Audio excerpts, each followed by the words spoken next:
Hi, I'm Jenna and my dishwasher failed.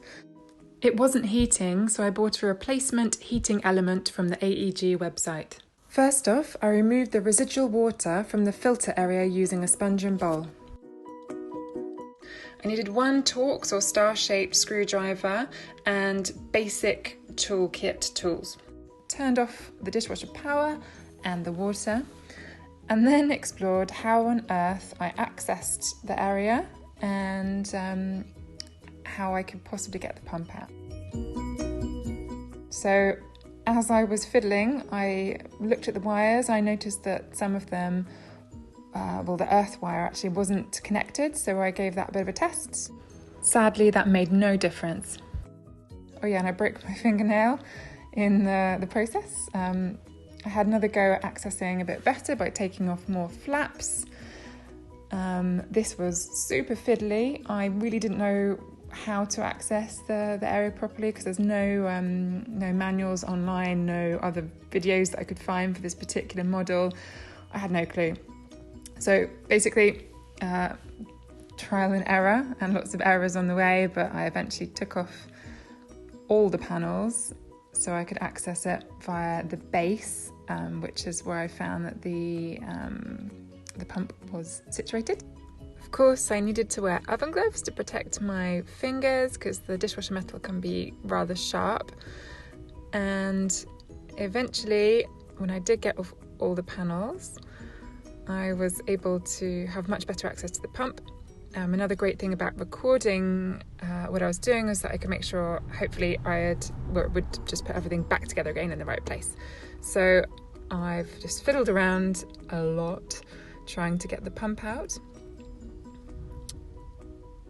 and removing all these wires, and then of course trying really hard with Jubilee clips and water pump pliers, or whatever these type of pliers are, I'm not entirely sure. That was really fiddly. Monkey wrench maybe. Anyway, eventually I got it off, and then it was a case of working out how to unclip it from the pump at the back. It seemed really impossible to unclip, and then I noticed by looking at the design from the one that I bought that there was an irreversible bit of plastic that needed to be snapped off. So you snap it into place when you click it in, and then you can't get it back off again. So eventually I managed to snap that bit, and then with a lot of force, a big twist, pulled it apart. It was filthy on the inside, some really nasty pink gunk and stuff, grim.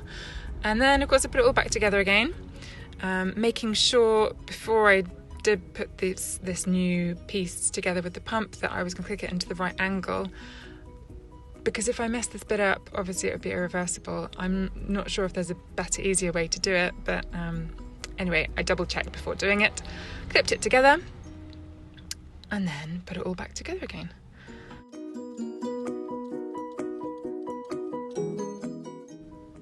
Because this was the first time I've ever attempted to fix a dishwasher, I didn't go the whole way and disconnect any of the water pipes. So for me, the whole job was done incredibly tight to the wall to keep those pipes from snapping.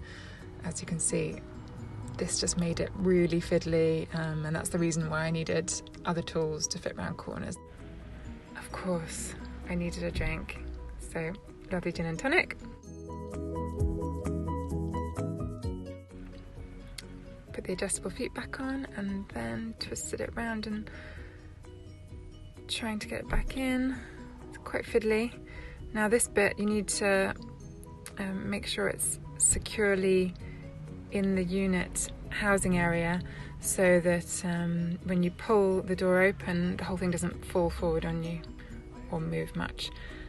And then for aesthetics, of course, making sure it's in line with all the other units there too. And then turning on the water and the electricity and doing a test run. The grand unveil. Ta-da!